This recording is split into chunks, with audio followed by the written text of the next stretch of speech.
ఆదరింపబడెదరు. In Jerusalem you will be comforted. యెరూషలేములోనే మీరు ఆదరింపబడతారు. Dear believer of Jerusalem, యెరూషలేము యొక్క విశ్వాసులారా, how many times in your personal life, in your spiritual life, you have been discomfort? నీ యొక్క ఆత్మీయ జీవితంలో, వ్యక్తిగత జీవితంలో ఎన్నిసార్లు నువ్వు ఆదరణ లేకుండా ఉన్నావు? The people who come and to comfort you, no comfort has been comforted you. నీ దగ్గరకు వచ్చిన వారు నీకు ఆదరణ ఇవ్వాలనుకున్నారు కానీ ఆదరణ ఇవ్వలేకపోయినారు. The God of Jerusalem has comforted when you are comfortless in your life. కానీ యెరూషలేము యొక్క దేవుడు నీకు ఆదరణ ఇచ్చేవాడుగా ఉన్నాడు. And He has comforted.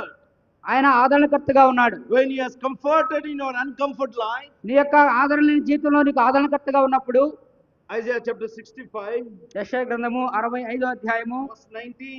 19వ వచనం,